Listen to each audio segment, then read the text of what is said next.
Okay, with question 52 here, the key to this, right, is always when it comes to multiple transformation here, and there are multiple transformations because you've got f of x up here, and then they're asking this, you've got a transformation in here, and there's a factor outside as well.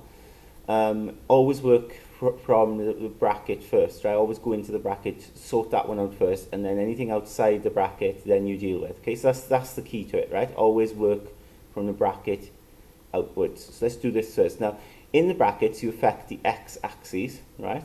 And you always do the opposite. So here it's saying x plus 4, so the opposite will be minus 4. So along the x-axis then, you're actually going to shift it back 4, right? So if I draw that, you're going to shift all the x values, okay, all the x coordinates back by 4. So in this case here, that's 7. So if I take it back 4, you end up at 3. Okay, so that'll be 3. Y value is unaffected, stays the same, right? Remember, all I'm doing to start with now is f of x plus 4.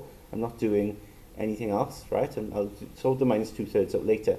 The minimum, 3 minus 6. Now if I shift that x value back to back 4, I end up at minus 1, won't I? So we'll end up about here. Okay, so that'll be minus 1. Y value stays the same. That'll be stays minus 6. And then that one there, if I shift that back 4, I end up at minus 5. Okay, and y value stays at 0. Okay, so you've got your points there, and you can draw your curve then. Okay, shifted back 4. Now, second graph then, we'll apply this. Now, you could do this in 2 goes, right? You could do this in 2 goes, because ultimately what you're doing here is now outside the bracket, outside the f here, you're multiplying on you, and you actually, this affects the y-axis then, right? So you're affecting the y value. So in a way, you're multiplying the y values by 2/3, okay? So that could be one more graph, and then a minus then would mean you reflect the graph, right? You reflect it in the x-axis. But you could do all this in one go, because if you think about it, instead of thinking about timesing f by 2/3, you could think of timesing f by minus 2/3. So we times the y values by minus 2/3. Okay, we can do that straight away. And actually, it's really straightforward, because if you look at the y value here, that's 0. And if we times that by 2/3, it stays at 0, doesn't it? If we times it by minus 2/3, it stays at 0. The same here.